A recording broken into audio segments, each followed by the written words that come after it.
Hey everyone, welcome to Rankstar Review. This is Jage Larson. I am here with Aphelion and the winner of the Week 3 TESOL Masters Series Qualifier, Santosovella. How you doing, everyone? I'm doing great. Thank you guys for having me. Yeah, doing fantastic. My name is Aphelion. I'm the owner and founder, one of the co-founders of Team Rankstar, and we started the series to sort of get to know some of the players and get to know some of the competitive scene a little bit more. This week we have Santosovella. Santosovella, you want to tell us a little bit about yourself? Yeah, sure. My real name is Diego. I'm almost 38. For the record, I was born on the same day as Brian Kibler, for those of you who know him, the Magic player. So we're basically like twins separated at birth, more or less. In the previous life, I used to work in advertising communication. Then I quit everything to become a professional poker player. I did that for like 9 years. Professional poker player and coach. And in 2015? Yeah, I decided to quit and I wanted to try my hand at streaming because it felt like a fun new venue, a way to stay independent, keep my lifestyle where I could just like travel, move around, and work from anywhere with a laptop, basically, and a few nifty gadgets. I started with Hearthstone for like a little while. I hated the game, but it still seemed like a good fit for me. And basically, I heard about TS Legends when it was announced at E3 in probably, what was it, like early 2016 or something like that. I tried to get in the beta. I couldn't initially. I ended up joining the closed beta pretty much 1 month, I think, before open beta. I grinded the heck out of that. And I actually started streaming the game literally 45 minutes after the NDA was lifted in late August 2016. Wow. Late July 2016. Yeah, late July. I keep mixing that up. So you kind of answered our next two questions that we had, which I'm totally fine with. So I'm gonna offer no apologies. I'm gonna offer you a follow-up then. So the poker player in you is why you're wearing the sunglasses all the time, huh? No, I actually like them as an accessory. I alternate between sunglasses and regular glasses, like glasses that just block blue light. I just like it as a visual cosmetic accessory. Right. I tried when I went to the US for the private Bethesda event where they were going to showcase new clients to us and all that good stuff. I went without glasses, and Jan Beats told me I didn't look like myself, so I just put them back on for today. That's hilarious. So moving back into the game, what is your favorite color your favorite color in TESOL, or your house combination? It doesn't have to be a single color, or it doesn't have to be a dual color or even a triple color. It can be a single color. All right. I really like red in TSL, but not necessarily for the SMORC aspect of the color, but because it has some of my favorite effects in the game, which is card draw. I mean, surprisingly, right. TSL is like went outside of the CCG canon, if I may say so, right. By having red, having like amazing card draw. I love silence effects, ping effects, support destruction. I love bouncing effects, even though like there are very few playable ones in the game, but like tempo plays, like Exile, Belligerent Giants, stuff like that. So I really love red for that. But I wish the color had like less terrible 4/1 2-drops and a bit more meat and utility. Still, I mean, if I had to pick a color, it would be that one. Oh, and also, God damn it, what's the English name for it? Cultist. Cultist is one of my absolute favorite cards in the game. Right, yeah. I loved, in MTG, my favorite strategy was like land destruction decks or prison decks. And well, you sound like a fun person. I am actually. In any case, I absolutely love denial strategies that don't involve directly impacting the board, but impacting what your opponent can play. And like Cultist and Wrath of Cities are one of the very few examples of that in TSL. So I really love those mechanics. Right. Would you? I mean, would that mean you'd like to see more like sort of prison style effects in the game? No, because prison style worked in MTG because the game was structured in a particular way. The combat system was different. You could interact with your opponent's turn during his turn, all of that.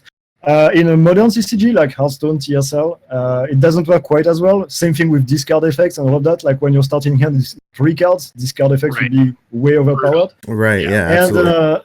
to be fair, if you're considering stuff like old school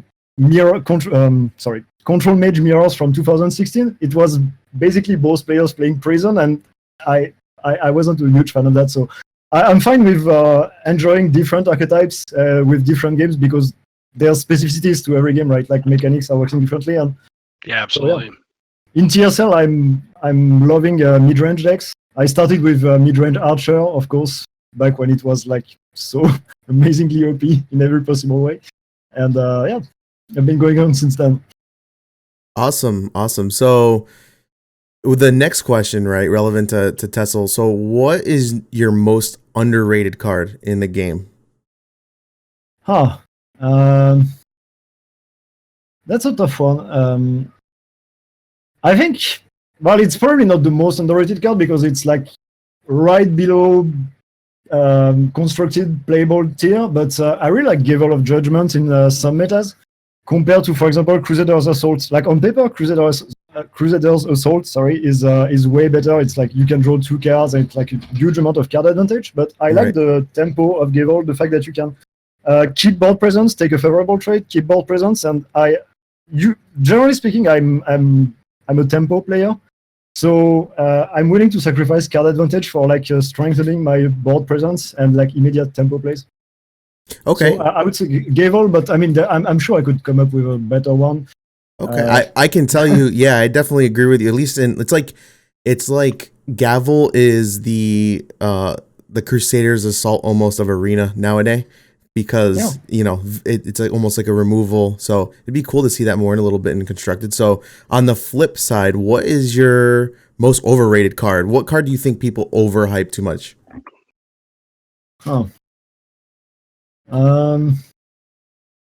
Reddit, get your downvotes ready, right? I'm struggling to find really overrated cards, because the most, like the usual suspects right now, like the cards that come to people's minds when we're thinking about like really powerful meta defining cards, are all like legitimately good. I mean, we're going to have some nerfs coming next week, and I'm sure everybody has a solid idea of what this could be. Overrated.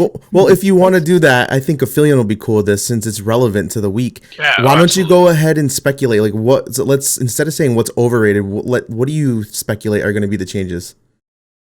All right, so Drain Vitality, I think it's going to 2 Magicka. There were some talks about also making it affect only 1 lane, but that causes problem with the way the game is set up, because then to play around it, you would have to start splitting your board position earlier than you might want to, and like maybe get worse trades in exchange for that. So like if you're going to nerf the card so it's not as impactful as it is, but and yet still make it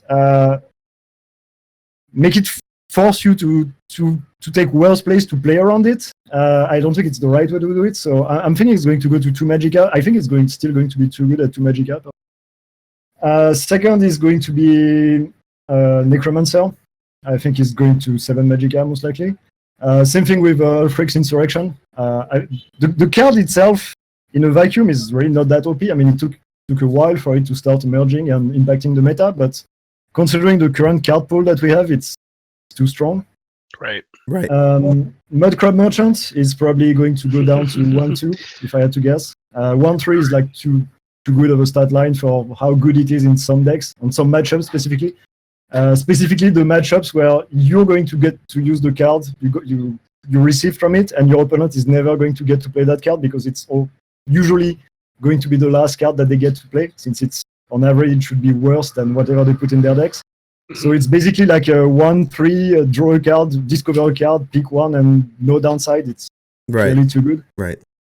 I think Telvos Magister is going to get changed in some way. I don't know if it's going to be like a stat change, or if it's going to be maybe affecting the way the player warding mechanic is working. Like maybe it only gives you ward if it has ward itself, or something like that. That seems to be the most popular thing that I'm seeing people say right now. Yeah. I mean, I don't have extremely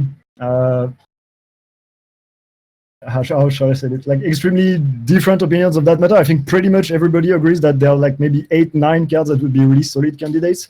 Right. And the way to nerf them considering that they don't want to entirely change the way the cards are working or the spirit of the cards. I mean, it's usually like playing with mana cost or stats or stuff like that. So most of those would be logical to me. Lalu is also going to be targeted for sure. I don't know if it should be Manor or Osman. Sorry, I'm struggling with English card names a bit because I usually... Wait a second. No, it's I okay. always play games in English, but since I have to stream in French with the French client, I get to forget cards sometimes. So yeah, Lalu Osman I think could go down to 1/1, or Manor could be nerfed to maybe +2/+1 or +1/+2. Or like maybe that. it gets the Nixox treatment where it gives less than it plays out for. Right. Well, yeah, we talked about that actually with the group that was invited to Bethesda HQs in late May. That was the idea. I think it sort of ruins the spirit of the card because I think it should be 3. It's like basically on the one hand it's 3 to play, on the other hand it's also not costing you a card because it's replacing itself, right? Right. And I think the spirit of the card should be kept as is. But if it was a 1/1, it would have like just way less impact on the board as it is, and still be like a plot enabler. So it's kind of like the Mud Crab Merchant, where it's not really so much what it's doing; it's more so the impact you can get long term. Would you say that's fair? On the board. Yeah, I mean, yeah, exactly. Like if you get that kind of effect, the body has to sort of suck to not make the card too good. Right, that's totally fair. Yeah, and I don't know if I'm at 6 already, but I think Ash Berserker is also going to be looked at. Yeah, that's a popular choice. Yeah, I've seen talks of making it 3/3. I think it's the same thing. It would sort of ruin the spirit of the card because the beauty of it is it's like right on the cusp of activating itself, but not quite. Right. So it works with like our clan captain and 5th Legion trainer and all that good stuff. Very true. Yeah, and I think it should go down to 4/2 like Werebat, basically. Okay. So just to be much easier to remove by a random to drop, by a firebolt, that kind of stuff, but still keep the spirit of the card because aside from the fact that it's probably a bit too good right now, I think the card is a like brilliant design. Awesome. And then I think you get one buff. Oh yeah.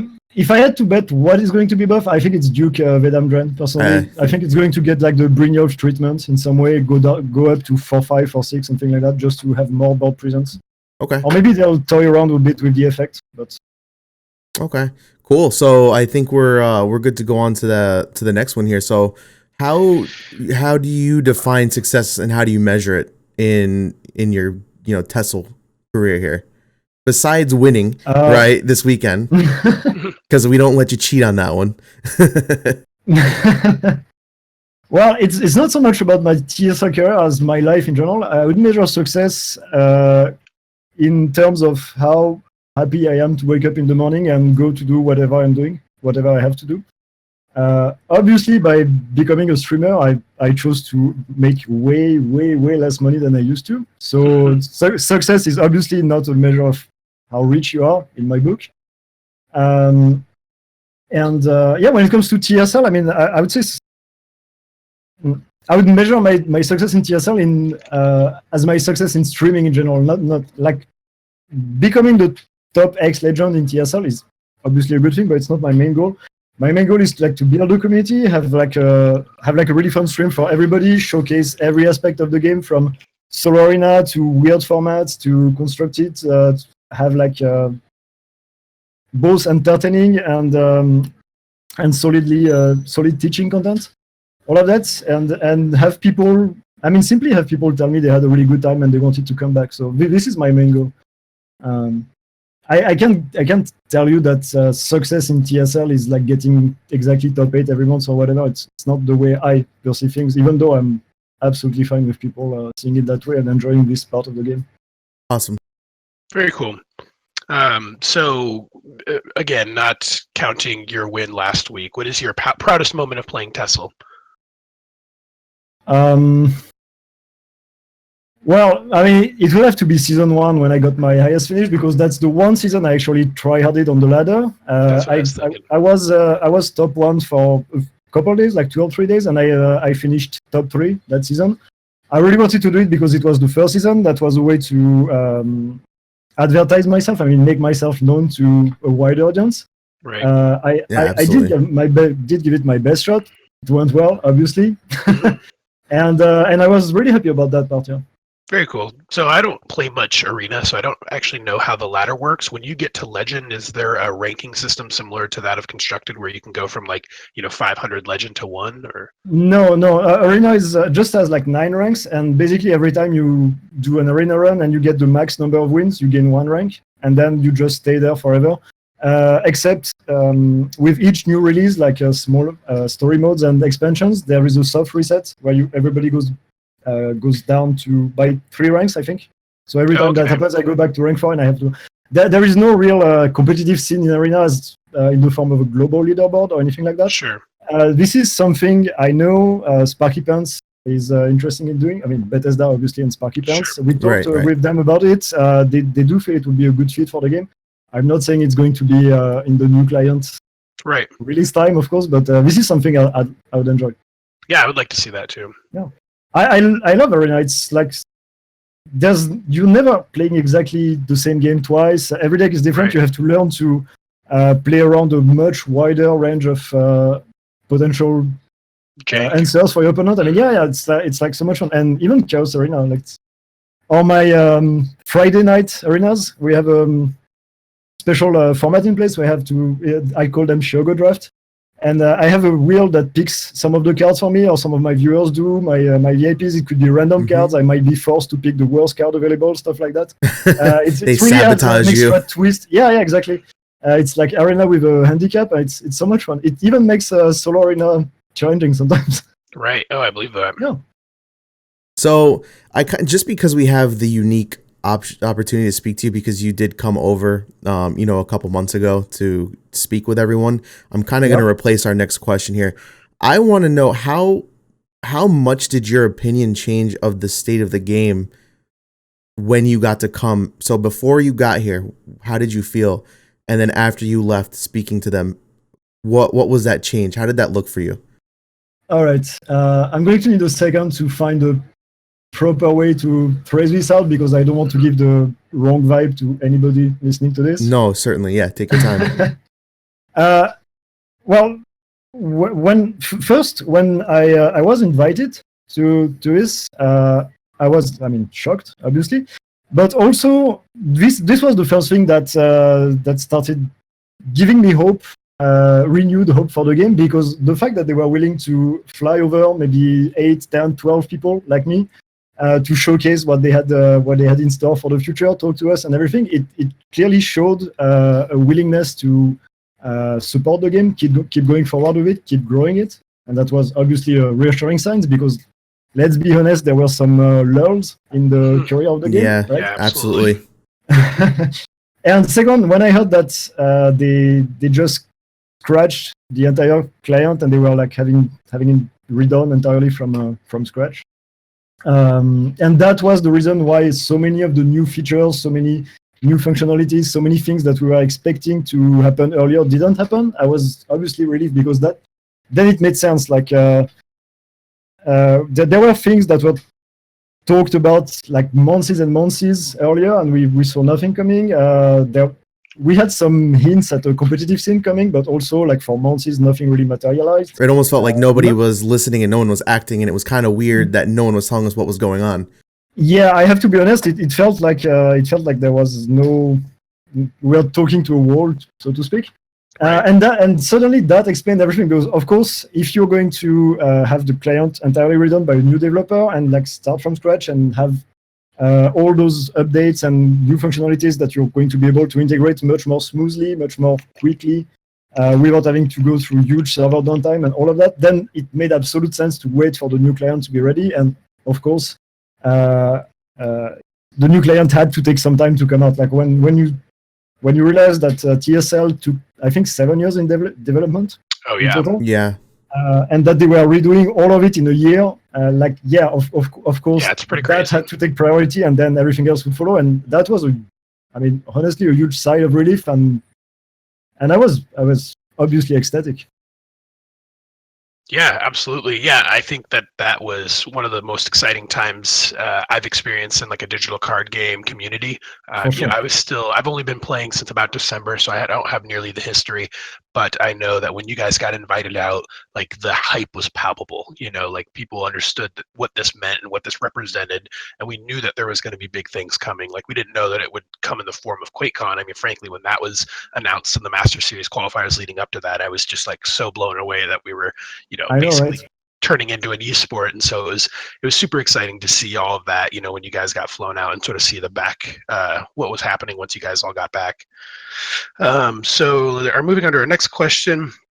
So what is something that you believe or you think of that maybe some people don't agree on, pertaining to Tesla? That can be a card that you think is really good that people don't, or a card that you think is fair and balanced that people don't, or vice versa. Um, oh. I feel like he wasn't ready for these hard-hitting questions today. Like, wait a second. No, I'm trying, because obviously when you're asking me that questions, there's a whole lot of stuff that's coming to my mind immediately. So I'm trying to pick the maybe the most interesting one, or the best one actually. Well, personally, I think the ring should go down to 2 charges. Mhm. We keep being told that it's really close to 50-50 over, based on stats from every game that was ever played on like practice mode, arena, top legend, whatever. But everybody who's been playing a lot of competitive TSL and mostly aggro and mid-range matches knows that the ring is like a huge advantage in this case. Mhm. And I think basing that specific choice on unranked games from people who are like trolling each other with 30 turns budget control scoot mirror matches, whatever, is sort of hurting the balance of the game when it comes to a really competitive setting. Yeah. So I'm going Yeah. to go with the ring. I could give you like a whole list of cards that I Sure. think are.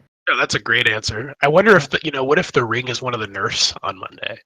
What if they do change I that? think there is 0 chance of that happening after so long in the life of the game, because they don't want to confuse people. I mean, like, consider that in Hearthstone they thought giving people 2 pages of deck list would be confusing already. So changing the ring, can you imagine?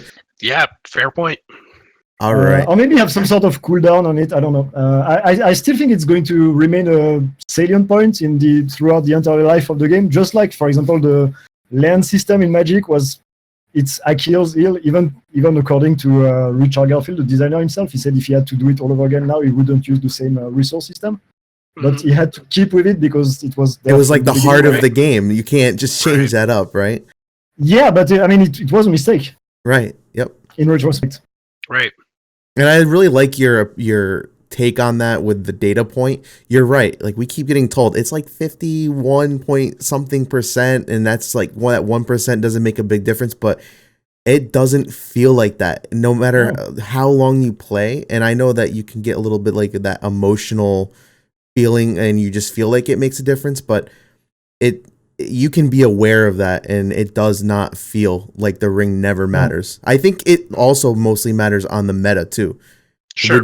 Because I feel like when we had a lot of those ramp decks last summer when Skyrim first came out, and there was all these Magicka, these ramp Magicka decks, and if you got a ring out, that's Magicka that you're gaining every single turn. You're basically gaining that ring charge the rest of the turn, regardless of the ramp. Right now, with aggro being so prevalent on the ladder, at least, it seems like if you get that, that one extra Magicka, that's the difference between drawing a whole new set of cards for your hand and being able to recharge your resources. I have a personal theory that right now, as it is, the ring is balanced for games that last 9 or 10 turns plus. Because obviously, in a 9-turn game, whoever has the ring is going to get the initiative for 3 turns, and whoever doesn't is going to be 1 mana ahead for 6 turns. Right. But the early turns tend to have more of a snowball effect on the rest of the game, so they matter more. They have like more weight when it comes to that. And also, whoever has the ring can choose the optimal turn to use it. So I think it's like sort of balance for 10 plus turn games. And obviously, a lot of games are lasting less than that. My personal theory is right now the ring is balanced. Would be balanced if it had about 2.3, 2.4 charges. which is obviously not possible. And if I had to Right. round it somewhere, I would round it down instead of rounding up. So But I think at 2 charges, it would be a disadvantage. So we can kind of wrap that question up by saying that we both agree that the data, looking at the data is good, but looking at it as a whole is not the right way to look at it. They need to look at it within a certain amount of turns. Perhaps there's certain matchups where it matters. Well, if you take the example of Drain Vitality, for example, CVH told us that Drain Vitality is not an overpowered card because it requires playing an entire package around it with World Wall. And by the way, World Wall is a really broken card. But Right. Let's keep that. And I'm sure it's based on stats from every game ever played. And if you go to like casual practice games or rank 9 or whatever, you're going to routinely see people burning 2 Drain Vitalities on your 2-drop. And then, of course, the card sucks because it's like it's double curse. I mean, it's pointless. It's like what happened in Hearthstone with Patron Warrior, for those of you who have lived that time period in the game, where the game was showing to have a less than 50% win rate overall because people played it terribly. But obviously, in the top legend and competitive scene, it was absolutely overpowered, and it did end up being nerfed because of that. Yeah, that's it's an interesting point because I hear that a lot when people use stats, like, oh, Patron Warrior wasn't particularly good, and it's in the hand of, a very proficient player. And that's same with, Drain Vitality. It can just be absolutely backbreaking, 80% of the time. And I personally love the design of Word Wall. It's one of those really unique things to test Legends that I don't think can be adequately analoged in another game. And so that's one of the things I really do enjoy about it, but I could certainly see one of the nerfs being Word Wall at 2 or something like that, or Word Wall at losing Guard. Word Wall is better than Healing Potion, and Healing Potion was nerfed to 2 Magicka. Literally, Word Wall itself is better than Healing Potion. Absolutely. Oh, it's very capable. Yeah. So let's see. So we got time for one more question here. So we'll go ahead and we'll get that one out of the way. I'm sorry, guys. Did I talk too much? No. We're at the end of our list. We're good. Yeah. Right, I guess one of the things that I'll ask, and the final question is, being that you did so well in the event, what is your opinion on the meta, both tournament and ladder? Generally speaking, the vocal portion of Reddit and the social media, generally speaking, has a negative opinion of the meta, being that it's sort of staled or it's halalu'd out or it's very scouty. But what is your opinion on both the having played in tournaments, both the tournament and ladder meta? When it comes to the ladder, I have to agree with Reddit for once. I mean, this might be the first time in my life I have to agree with Reddit, but what's wrong with the meta right now is it's so insanely polarized towards Scout and Insurrection Tribunal and Telvanni on the one hand, and aggro on the other hand, with Lalu being aggro but also having almost infinite resources and value generation, which is insane for an aggro deck like this.